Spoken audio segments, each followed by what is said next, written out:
Brian Coester recap. We're back here. It was episode number 7. Awesome. And, we were talking just a little bit beforehand, talking a lot about real estate type investing. Obviously, he's a very, jack of all trades kind of guy. He had the I like what he said about that. Company. Yeah, I was trying to remember when I was in the he bathroom. Said he said a jack of all trades is a master of none. Is a master of none, but is still better than a master of one. Yes. I thought that was. Yeah. I thought I've never heard the complete phrase. You know what I mean? That's funny. But he really is. I mean, he really is a jack of all trades. He does a lot. He had his hands in a lot of different things. Mm-hmm. Predominantly in real estate, I'd say, right? Yeah. Very intelligent guy. Nerdy guy. Yeah, very intelligent. He, I'm telling you, last year in October when him and I met down in DeLand, Florida, this real estate team. Aparo Griffith Properties.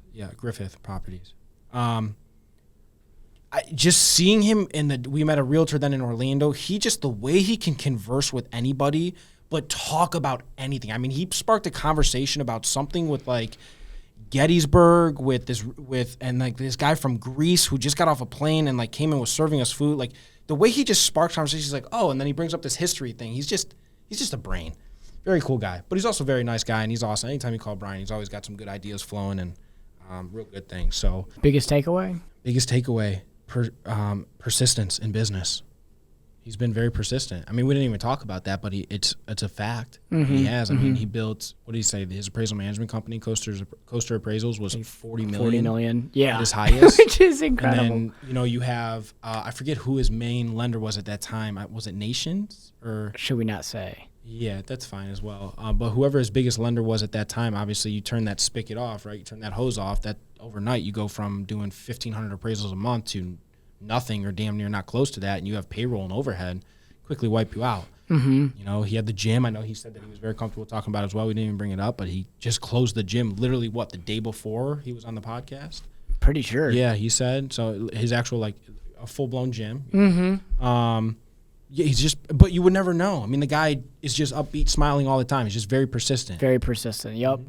I think for me, what resonated with me a lot is he was like, listen, when you're getting a business, you have to be multifaceted, not just, you could do the selling. Like, you could do that part, making sure that the marketing and selling. But he also said you have to understand the language, the accounting, the governance, the industry, the product itself, and make sure that you're multifaceted and you know every little aspect about your business before you actually even start the business and everything. So he was like, yes, his big thing that he harped on was don't do the rah-rah like Grant Cardone, the hey, we'll fake it till you make it kind of stuff like that. But he is really like, learn the intrinsic stuff about your business, all of that stuff, the accounting, the business, all that. And I think that goes very far, Do you believe in analysis or paralysis by analysis? It's funny. I just heard that this morning too, that you said that. From who? Yeah.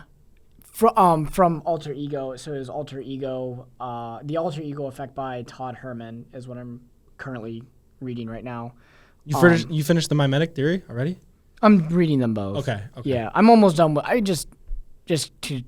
I'll read Alter Ego Effect in the morning, and then I'll read the mimetic theory in the afternoon. Wanting the mimetic theory in the afternoon. So I'm interested. What did it say? Why did paralysis? Paralysis by analysis. So they were saying that in that text, basically, that you want to hit a goal and everything, but you don't want to overanalyze every little aspect to where you're not doing anything. Because then eventually you just talk yourself out of stuff. So they were just saying hey, have your goal, understand your goal, and create your alter ego and everything, and then just jump into it instead of just analyzing every little thing. So kind of like jump into swim. There's only so much you could do to analyze it. You're going to prevent yourself from just jumping in or from trying to take such calculated risks to the point where sometimes you just have to fall flat on your face, essentially. Yeah, essentially. Yeah. Mm-hmm. That's good. So, Chris, remind our viewers again who it is we are and what we do. Hey guys, both Dominic and I are loan officers here at Liberty Home Mortgage. So if you or anyone you know is looking to purchase or refinance a home, please email us at the elevateCLE@gmail.com. Subject line, looking to purchase or refinance a home. Email's in the description. Brian Coester, if you could take the piece of advice, whether he said it himself or not, what do you think it would be? Something that, like, when you listen back on that specific podcast, like, you know, I guess I would just have to say, like, my main takeaway is what I would move forward is just, again, the mindset of persistence in business and how he's had his ups, downs, failures, and he's still, you know, he's taken Real Estate Connect now, and it's a newer company within 5 years. Mm-hmm. He's taken that and blown it up and making it bigger. Him and his partner, Dan Love, and I don't know if you've seen pictures of their office. It's a pretty cool place. Kind of making it like Liberty Home Mortgage. Maybe it's a little. Wonder where he got those ideas from. Next, you're gonna see Christmas trees everywhere. That's next, right. Next That's right. winter. Yeah, and 80 TVs, more than a Buffalo Wild Wings. What are you implementing from what he said, or what's something that you could implement to what it is you're already doing? I think just reinvesting the amount of money that you make after. So we just reinvesting into your core business. Mm-hmm. So we were talking a little bit about diversifying your portfolio into, hey, is it doing flips? Is it doing buy and hold real estate? Is it doing other things to help you create the multiple streams of income, which I think is very important. But what he said, which resonated with me a lot, is, hey, before you get to the multiple streams of income, which he highly recommends, because it is very pinnacle, it is very important, is making sure that you can manage a team, that you're able to manage people, you have the amount of money that you're able to spend, and you can lose it, but that you have your core business like taken care of. Mm-hmm. And I think that's so true. And you and I always talk about, hey, you know, do we invest in a multi-unit, 8 to 12 unit family apartment complex, or, do we do a single family now and then do whatever later? Do we continue to find different multiple streams of income, which we're getting there? We'll get there. But it's making sure our core business is completely, the foundation of it is completely set. We know what we're doing and everything. Mm-hmm. So it's just reinvesting that money, I think, back into our job. Mm-hmm. So absolutely. What about you? I agree. I like your point.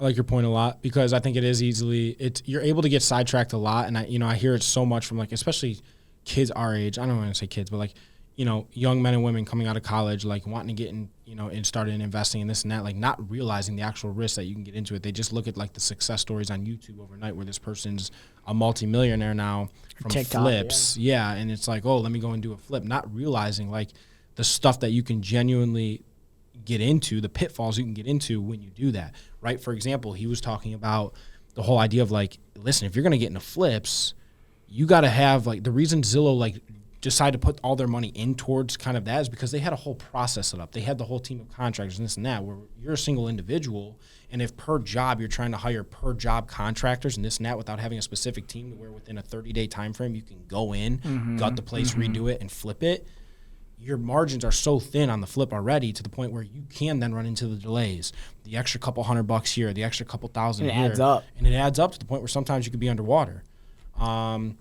So I think it's just taking heed to the guidance that he provided about that, and making sure that, like, if that's the avenue that you want to do, that's completely fine, but make sure you're doing it correctly, doing all the research that it is you need to do. You don't have to have the analysis or the paralysis by analysis. I always get that twisted.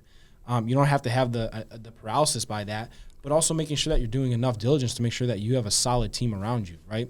One thing Marcus has taught me in personal coaching is making sure you vet your individuals as well that you're partnering with. Making sure that, like, the contractors you're working with are reliable people. Mm-hmm. What kind of reviews do they have? This and that, not just jumping and saying, oh, I have this property, let me go out and hire anybody. Now you're dealing with people who are putting you on the back burner, this and that. You're dealing with time frames. Now you're coming out of pocket for the mortgage, trying to get this property back up. They're shortchanging and shortcutting corners. If you're getting into that game, you got to be very on the ball as far as, like, what it is, like, your team and what you have set up as far as, like, the people involved and stuff. Yeah, I think a lot of it's just FOMO. Like, a lot of people our age just have FOMO with real estate, where they're like, man, I don't know what it is. I don't know if it's, like, if it's just media, social media, or if it's like YouTube or something like that, or friends of friends or peers and everything that are just saying, oh, I have this property, and I got a really good deal on it, whatnot, and was able to make, cashed out 40 grand. I bought another property. I feel like a lot of people our age just like, they just want to get into it ASAP without thinking of the consequences. And the Brian Coester approach would be, listen, real estate will always be there. You'll be able to get in, though there will be a barrier of entry at any point in time, but focus on what makes you money today and build that up to the biggest and best it could possibly be. Then buy the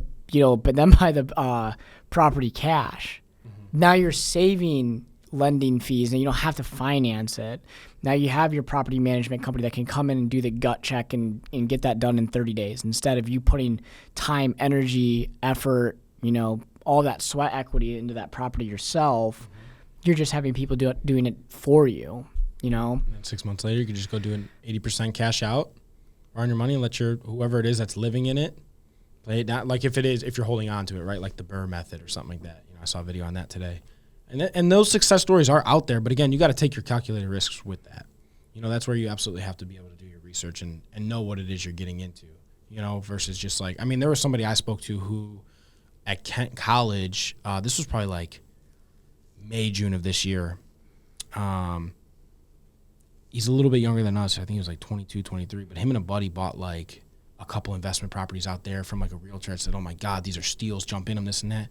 There's like 15 to 20 grand worth of plumbing issues in them. They're having city issues with the city, like passing inspection, this and that. Like, you got to watch when you're getting involved in that stuff. Like, don't have the FOMO. Like, real estate will always be there, just like the stocks and this and that. You got to watch when you're playing with your money like that too, because there's a lot of things too that you have to understand. Like, even so, if you're flipping the property, like, don't forget too what capital gains tax is, right? It's at an all-time high right now. So you got to watch out for that as well. But also learn the fact that, like, there are other advantages, such as like rolling it into a 1031 exchange and then rolling it into another asset, right? There's things like that you got to be able to learn and to know and understand before you get into the first deal, or that the first deal will allow you the opportunity to learn so that you can, better use those tactics moving forward, which is just going to save you more money and heartache and headache in the long run. So a lot of good takeaways with Brian. He's done a lot in his time. I mean, he's not that old, really, and he's been able to be super successful in different industries as an appraiser, as in real estate connection. So definitely heed his advice and everything. He's a good guy. I agree. But yeah, man, going into 2022. I agree. Yeah, very exciting. We have an awesome lineup coming in here even in the first month. We're booked up till April. Yeah. Yeah. That's awesome, man. That's good stuff. Very exciting. And certainly a lot of good things for us to be able to bring to the show as we kind of game plan behind the scenes, what our viewers don't see. And you and I, meeting almost every day of every week, at least not 3 to 4 days a week, just sitting and game planning for 30, 40 plus minutes. I mean, we missed meetings yesterday. We get lost in conversation. Hey, everyone. Thanks for tuning in to this episode of the Elevate Cleveland podcast. Dominic, wrap it up for us. As Chris stated at the beginning of this podcast, we are licensed loan originators for the best mortgage company in the land. That is Liberty Home Mortgage. Guys, if you or anybody you know is looking to purchase or refinance a home, doesn't matter if you've done this 1, 10, or 100 times, call us, email us. The email is in the description below. Reach out to that email. In the subject line, put looking to purchase / refinance a home. Whatever it is your goal is, Chris and I will reach out to you within 24 hours, and we look forward to helping you with whatever it is your specific home goal is. Thank you. So a lot of good stuff. I'm very excited for that stuff as well, Chris, the stuff that you and I have plans of what we intend to do with real estate and what value not only we can add to our portfolios and ourselves, but also to the people that listen to what it is we do and how it is we can add value to maybe somebody who wants to get involved in that type of investing down the road. So all exciting stuff. Awesome, man. Cool. Let's sign off. All righty. Awesome. Until next time. That's right. Thank you.